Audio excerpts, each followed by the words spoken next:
Bonjour à tous. Alors la suite de mon aventure pranique, nous sommes le 13e jour de mon deuxième processus Nirahara. J'avais envie de partager avec vous les moments assez difficiles que j'ai pu vivre ces derniers jours, au sortir de mes presque 5 jours de prana sec, donc sans boire ni manger, pour moi qui ont été vraiment quelque chose d'assez incroyable à vivre et surtout après de me rendre compte à quel point mon corps en fait pouvait vraiment vivre sans eau, sans nourriture. Après j'étais assez fatiguée donc j'ai vraiment pas dépassé la croyance en tout cas que mon corps n'a pas besoin de calories pour vivre. Euh, j'ai vite le lendemain où j'ai recommencé à m'alimenter, j'ai vite senti que quand je mangeais, que ça me faisait du bien, que ça me redonnait l'énergie. Donc ça a vraiment validé du coup cette croyance que mon corps a vraiment besoin de calories, d'énergie pour être en forme. Et je me suis sentie du coup très déçue parce que je pensais qu'avec ce que je venais de vivre et comme j'avais un peu tiré sur la corde, je pense que je m'étais mise à avoir des attentes en fait et à faire, à pousser un peu ce mini processus de prana sec dans jusqu'au au-delà de mes limites.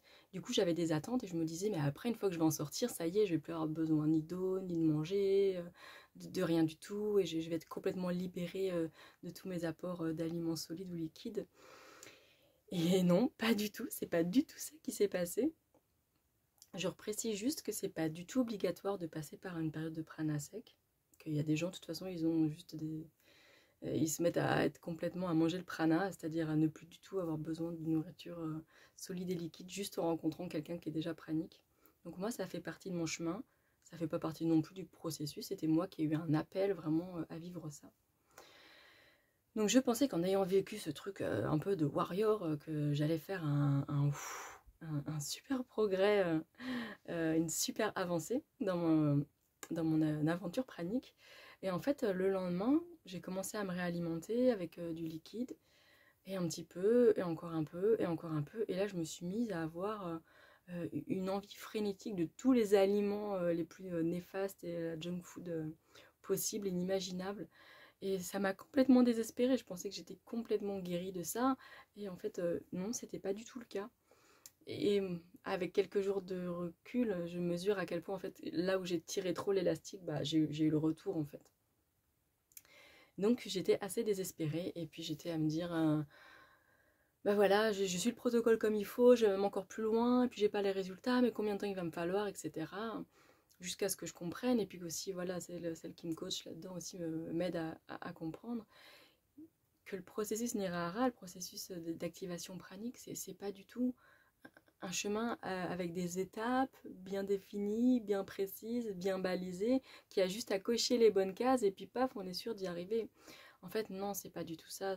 C'est vraiment, du coup, la manière dont moi je le perçois, dont Amandine aussi, du coup, celle qui me coach, me le transmet et puis vraiment qui me parle, c'est un chemin d'ascension vers son âme, en fait, vers son être intérieur. C'est un chemin spirituel, en fait. Et plus moi je vais me nourrir de beau avec conscience, plus je vais aussi nettoyer mes émotions qui ne sont plus étouffées par l'alimentation solide, plus je vais plus je vais orienter vraiment mes cellules à ouvrir leurs capteurs en fait vers l'extérieur. C'est comme si on mange des aliments solides et du coup le prana qui est contenu dans les aliments sont à l'intérieur, donc les capteurs de nos cellules sont orientés vers l'intérieur pour récupérer le prana.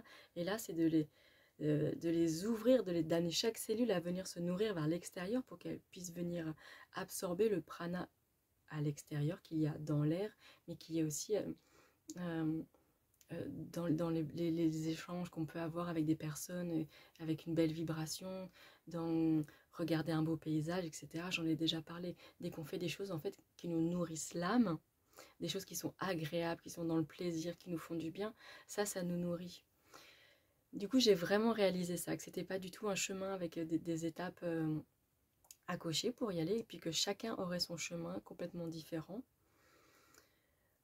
Et ça peut prendre des jours, des semaines, des mois, voire des années.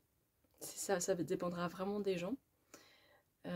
J'ai aussi revu quels étaient mes objectifs en fait. Et du coup, enlevé mes objectifs et j'ai redéfini plutôt par des intentions. Je m'explique. Quand j'ai entendu parler du pranisme, ce qui m'a attirée, c'était de pouvoir me libérer complètement de l'alimentation qui me maintenait vraiment en une super santé, mais j'avais quand même besoin de mes jus de céleri, de manger beaucoup de fruits, etc. Et j'avais besoin de ça pour me sentir en santé, pour être vraiment en bonne santé.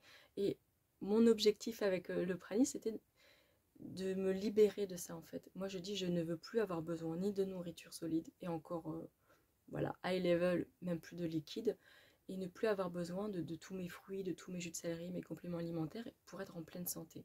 Et ça c'était un peu mon objectif que je m'étais gardé en tête. Et en fait c'est bien d'avoir des objectifs au départ ou que ce soit une envie mentale qui nous amène à ça, parce que si c'est juste dire oui je veux élever mon âme, on n'a pas forcément, enfin moi en tout cas j'avais pas forcément énormément d'allant à faire ça, j'aurais pas mis vraiment autant de choses en œuvre que si c'était pour ne plus revivre mes problèmes de santé et de pouvoir vraiment me débarrasser de tout euh, cette alimentation que j'avais besoin de maintenir pour être en bonne santé. Donc je me disais je veux être libérée de l'alimentation solide et liquide. Et puis là, je me suis rendu compte qu'en fait, je me suis déjà en fait libérée de ça. En fait, je peux un peu manger ce que je veux sans être malade, donc déjà c'est énorme.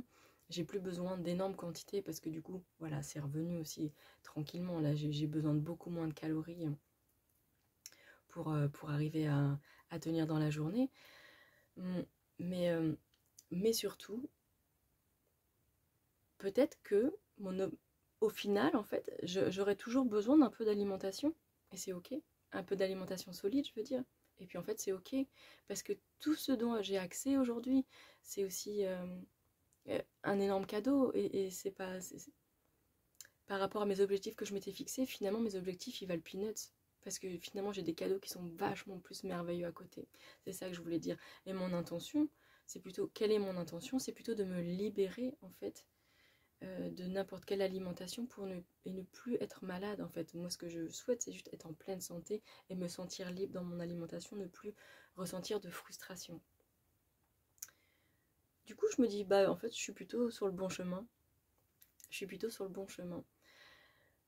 Du coup après avoir vécu vraiment cette grosse phase de déception, de frustration, où j'avais envie de manger énormément de choses, j'ai laissé couler un peu tout ça, j'ai vraiment accueilli les émotions, j'ai dit ok, bah, j'ai besoin de beaucoup boire, parce que je veux rester dans le processus, donc rester au liquide, pour, voilà, pour me sentir bien. Donc je me suis blindé le bide de soupe, de lait d'avoine au miel et à la cannelle, qui est une super recette. Donc je me suis blindée en conscience, en me disant ok, mon corps émotionnel a besoin de ça en ce moment, bah, j'accueille ça et je l'honore. Et puis c'est comme ça pour le moment, et ça changera sûrement, mais c'est ok. Donc pendant une journée, je me suis vraiment remplie, mais en conscience. Et puis le lendemain, bah, j'avais déjà de moi-même beaucoup moins envie de liquide. Et là, je me suis dit, mais c'est fou en fait, parce qu'il y a juste à accepter, il y a juste à embrasser nos émotions, apporter de l'amour à tout ça, et puis ça part. c'est vraiment tout le contraire de vouloir avec le mental, avec la volonté. Donc voilà où j'en suis aujourd'hui. J'ai besoin de beaucoup moins de calories par jour, c'est sûr. Que j'ai quand même encore ce besoin de savoir en gros où j'en suis dans mes calories, c'est quelque chose qui ne me lâche pas. Par contre, les moments où je commence à être un peu fatiguée, ou avoir un peu faim, ou être fatiguée et avoir faim en même temps, je me dis oh là là, il faudrait que je mange quelque chose. Tout d'un coup, j'ai le réflexe de me dire non, mais attends, maintenant je peux me nourrir d'autres choses aussi. Et par exemple, ce matin, j'étais un peu ronchon parce que mon fils mettait du temps à vouloir mettre ses chaussures, son manteau, etc. Puis moi, je commençais à être fatiguée, et puis à être ronchon, puis à avoir faim, puis à me dire non, mais là, il faudrait que je mange quelque chose. Et puis je me suis dit non, mais en fait, je suis complètement désalignée. Il faudrait juste que je me réaligne, que je me nourrisse de la beauté de l'instant présent. Et tout va aller mieux. Et je me suis posée, je suis revenue en moi-même, j'ai regardé mon fils, il voulait juste un peu de lien, un peu de jeu en fait. Du coup, j'ai honoré ça et ça m'a nourri. Ça m'a nourri après. Bah, j'étais mieux, j'étais beaucoup mieux. J'avais encore le ventre qui criait un peu famine. Et ça, c'est une sensation qui est vraiment, je pense, à apprivoiser le ventre qui est vide, l'estomac qui est vide, qui demande à manger. alors que notre corps n'a pas faim, notre corps a toujours de l'énergie. Donc c'est vraiment un peu bizarre de se enlever ce réflexe. En fait, bah, mon ventre, mon estomac crie famine, je le remplis. Bah non, je dis non, non, je te remplis d'amour, je le remplis d'amour, je le remplis d'énergie, je le remplis de belles choses. Et, et, et ça me détend et ça me fait du bien. Et là, par contre, où j'en suis encore aujourd'hui, j'ai besoin d'aller quand même peut-être une fois sur deux, de les le remplir avec un liquide qui va venir finir d'apaiser mon estomac. Donc c'est plutôt très très positif. En tout cas, moi je me sens vraiment bien. Je sens que j'ai vraiment beaucoup récupéré en énergie. Il y a des moments j'ai besoin j'ai des baisses d'énergie, puis j'ai besoin de me poser, de me reposer, voire de m'allonger. Mais j'ai vraiment récupéré énormément d'énergie, énormément de joie, vraiment énormément de joie. Moi je dis même de félicité. Je me sens dans la félicité, je me sens dans la gratitude, je me sens heureuse, je me sens juste heureuse, sans raison. Et je ressens quelque chose de très particulier, très très beau, que j'avais beaucoup entendu dire voilà, des gens qui sont déjà dans le pranisme. C'est de se connecter à son être divin, à son être de lumière. Et moi, ça, je le faisais déjà, mais c'était comme si mon être de lumière était à l'extérieur. Il fallait que je médite ou que je me mette voilà, dans des états de conscience un peu modifiés pour me relier à cet être de lumière et à sentir la lumière en moi. Et là, je me sentais connectée à mon être de lumière. Et je pensais que c'est de ça qu'elle parlait. Mais en fait, non. C'est mon être de lumière qui est là maintenant. Il est là. Il est dans mon cœur. Je le sens tous les jours, à chaque seconde. Tout le temps, en fait. Et c'est comme si j'avais vraiment une sorte d'étoile brillante là dans mon cœur qui est là, qui c'est une part de moi, ma part de moi divine en fait, qui est là, qui est posée, qui est rassurée et qui va rassurer et ma part humaine qui peut encore avoir des peurs, des émotions, voilà, tout le schmilblick humain qu'on connaît bien. Et cette part-là, voilà, divine, va vraiment regarder avec bienveillance cette part-là dans son petit merdier et ça soutient, ça soutient, ça soulage et j'ai confiance. Et ça, c'est un cadeau merveilleux, merveilleux, merveilleux. Je me sens dans une douceur infinie, dans une confiance infinie. Je me sens très ancrée, très très ancrée. Je me sens pas du tout perchée. Par contre, j'ai une super connexion. J'ai recommencé à donner des petits soins d'énergie à mon fils là, en imposant les mains. C'est très puissant, j'ai beaucoup de vision et c'est marrant parce qu'avant, quand je donnais des soins énergétiques, ce que j'ai fait il y a longtemps, pendant un moment, j'avais arrêté ces derniers temps, mais la lumière que je voyais, que je diffusais, était dorée, blanche dorée, et maintenant elle est toute blanche, mais blanche éclatante. Et c'est même moins joli, je trouve, mais c'est un blanc, enfin, c'est limite éblouissant. Donc j'ai remarqué que ça avait changé aussi. Donc je continue avec grand enthousiasme ce processus. J'ai pas envie de faire d'écart, du coup j'ai pas utilisé ma deuxième journée soupape du processus, du 10e jour, parce que j'étais en prana sec. Je peux avoir encore des envies de grignoter de temps en temps, mais ça passe assez vite. Ce qui est assez étonnant, c'est que j'ai fait le tour dans les magasins et je me suis dit, mais voilà, quand j'aurai fini ce processus, bah, je vais m'autoriser à manger des choses que j'ai vraiment envie, dont j'aurai l'élan, peut-être qu'ils viendront aussi réparer des frustrations que j'ai pu avoir pendant toutes ces années.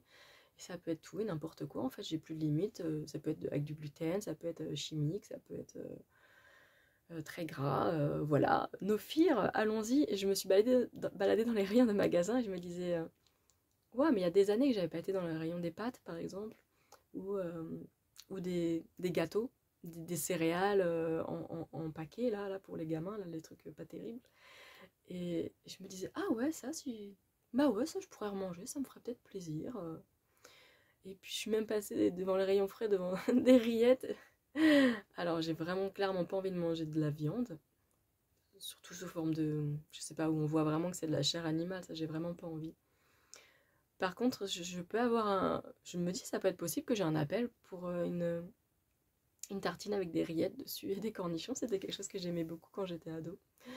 Du coup, ça m'a fait vraiment marrer de voir à quel point maintenant je peux me sentir complètement libre dans mon alimentation. C'est ça la vraie liberté. C'est la liberté du coup là j'y suis pas encore, hein, mais c'est là où je veux vraiment arriver à venir. Je sens que ça va être ça, la liberté de ne pas avoir à manger et la liberté de pouvoir manger ce que je veux. Ça c'est royal. Je voulais finir cette vidéo en répondant à quelques questions qu'on m'a posées. On m'a dit, est-ce que tu penses que sur 21 jours c'est un peu court, on peut faire pendant des mois, se nourrir liquide, travailler ses émotions positives, etc. Je voulais juste repréciser que le processus Nirahara que je suis, c'est un enseignement védique en fait, c'est de la médecine traditionnelle indienne. Il y a plusieurs milliers d'années qui ont mis ça en place en fait, pour accéder au pranisme. Donc après on peut faire comme on veut. Après tenir pendant des mois et des mois, juste à manger liquide, à travailler ses émotions, pourquoi pas. Enfin voilà, après chacun suit ses élans du cœur. Là pour moi c'est quelque chose qui a un sens, qui a dû être travaillé. 21 jours, voilà, c'est aussi je sais pas, un cycle de cellules, etc. Enfin voilà, il y a plein de symboliques et de raisons autour des 21 jours. On m'a demandé clairement comment on se nourrit de prana, donc là c'est un peu ce que j'ai expliqué tout à l'heure. On apprend vraiment à nos cellules à se tourner vers l'extérieur. On augmente sa vibration au maximum. Alors moi je sais pas trop ce que je fais par la méditation, le yoga, des choses comme ça. Ça m'aiderait grandement, mais j'ai pas l'élan. Pendant le premier processus je l'ai pas mal fait, puis là j'ai pas l'élan. Moi ce que je fais beaucoup c'est des balades en nature, en forêt, ça c'est quasiment tous les jours. Se connecter à la joie, à tous les plaisirs de la vie en conscience. Moi ça va être par exemple tous les moments chouettes avec mon fils, toutes les interactions que j'ai avec d'autres personnes. Tout d'un coup je sens comment ça peut m'amener de la joie, que ça me nourrit, que ça m'amène de l'énergie. Vraiment ça m'amène beaucoup d'énergie. Là par exemple on a fait un marché de Noël chez une amie qui a fait un marché de Noël privatisé. Donc du coup bah voilà, il n'y avait pas les masques, il n'y avait pas le pass, etc. C'était super, c'était que des personnes adorables, douces, il y avait plein de belles choses à voir. Et j'ai passé une après-midi merveilleuse. Et quand on est rentré, j'avais une énergie de malade, une énergie de malade. Je me suis mise à faire du ménage, à nettoyer des trucs, à ranger des trucs. J'avais trop d'énergie, parce que je m'étais tellement nourrie avec toutes ces belles relations, toutes ces belles choses pendant toute l'après-midi que voilà, je débordais d'énergie. Et j'ai encore des moments où j'ai même trop d'énergie par rapport à ce que mon corps est encore fatigué. Et du coup, mon corps est fatigué, mais j'ai trop d'énergie et j'arrive pas à dormir. Et je sens que c'est en train de s'ajuster, mais que c'est un joyeux bordel. Euh, et oui, la dernière chose aussi par rapport pour activer vraiment son potentiel pranique, c'est le nettoyage émotionnel. Parce que c'est vraiment bah, voilà, toutes nos couches d'émotions, toutes nos couches de problématiques. Eux, ils appellent ça de l'énergie qui s'est cristallisée en fait, qui nous empêche d'accéder à notre lumière en fait. Et du coup, c'est de nettoyer. Donc quand on mange pas solide, bah, les émotions, ça jaillit. Donc à chaque fois, bah, je les embrasse en conscience. Ok, qu'est-ce que tu veux me dire? Pourquoi tu es là? Est-ce que je peux faire quelque chose? Un petit exercice, je sais pas, d'écriture, de respiration, de visualisation pour la laisser se diffuser. Ou j'en suis juste pas capable, mais je pose la conscience dessus et puis je vais me calmer en buvant une soupe ou un smoothie, quelque chose comme ça. Mais voilà, c'est de faire ça en conscience. Moi, c'est ce que j'en ai compris. Hein. C'est voilà, je vous transmets ce que j'en ai compris. Il n'y a pas non plus un bouquin là-dessus avec la méthode. C'est un peu choper des infos à gauche, à droite. Moi, c'est ce que j'ai fait, surtout avec Alice Bruyant qui a fait beaucoup de vidéos, puis avec les 2 personnes avec qui j'ai fait les processus, voilà, qui est, selon leurs enseignements à elles. Donc effectivement, par rapport aux questions qu'on m'a posées, faire le processus Nirahara dans une grande ville où on se sent tout le temps bousculé, forcément c'est un peu plus compliqué que si on vit à la campagne dans un environnement tranquille, puisque le but c'est d'augmenter sa vibration, mais tout est possible. Moi en ce moment je suis en pause de travail, je termine quelques accompagnements, mais voilà, la plupart du temps je suis tranquille. Maintenant mon fils est à l'école, donc je suis un peu comme en vacances.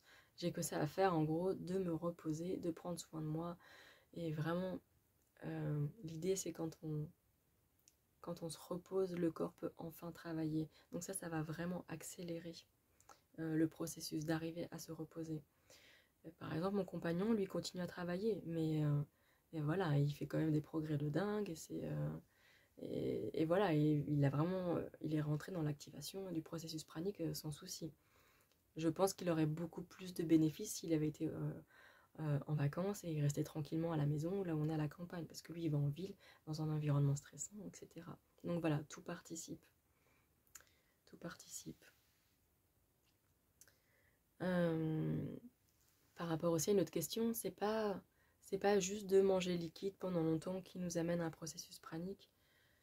C'est vraiment ce que j'ai dit tout à l'heure, c'est vraiment de travailler à élever sa vibration, à nettoyer ses émotions, etc. C'est pas cocher des cases et puis voilà, on est pranique parce que voilà, ça y est, on a déjà tout fait. C'est vraiment un chemin d'éveil intérieur, un chemin de développement spirituel et, et personnel.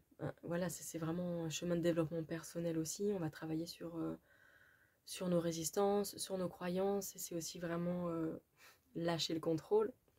Ou moi, c'était, je suis dans un dogme entre guillemets, hein, c'est voilà, tout ce que j'ai pu transmettre au niveau de l'alimentation, il nous faut ci, il nous faut ça, voilà, là j'étais bien, j'étais dans un truc où je contrôlais mon alimentation. Après, ok, il faut que je boive que liquide, bon d'accord. Après, bah là, c'est plus rien, plus de solide, plus de liquide, c'est ok, pendant mes 4-5 jours prana sec, ok, j'étais tranquille, et puis après, en sortant de là, ok, bah je mange quoi, bah j'ai plus envie de ça, mais en même temps j'ai faim, mais j'ai plus envie de manger, et là j'étais complètement perdue, moi j'ai plus de contrôle en fait, j'ai plus de cadre, je sais plus de quoi mon corps a envie, je sais plus qu'est-ce qui va me rassasier, qu'est-ce qui va me nourrir, qu'est-ce qui va me réconforter, j'étais complètement paumée. Et c'est très bien en fait, c'est très inconfortable, mais c'est très bien de passer un moment où on est complètement paumé parce que ça veut juste dire que bah ça y est, on a lâché nos anciennes fondations, on va pouvoir en construire des nouvelles. Et les nouvelles, c'est par rapport à ses propres repères, par rapport à soi, par rapport à son cœur, et de toujours se fier à ça, à ça, à ça, et puis plus du tout au mental. Alors moi, j'y suis pas encore, hein. Je me suis pas mal entraînée à être vraiment dans le mental. Mais voilà, l'idée après, c'est d'être vraiment toujours en connexion avec son cœur, avec soi, avec nos besoins, mais nos besoins physiques, mais aussi les besoins de notre âme, nos besoins émotionnels, nos besoins affectifs, et d'y répondre autant que possible. Voilà, j'ai fait le tour des questions. Merci encore à vous tous pour voilà, tous vos messages de soutien, d'encouragement. Je ne manquerai pas de vous tenir au courant. En tout cas, là, tout va bien, tout est merveilleux. Moi, je suis ravie, ravie, ravie. Je vous embrasse tous très fort. Je vous dis à bientôt.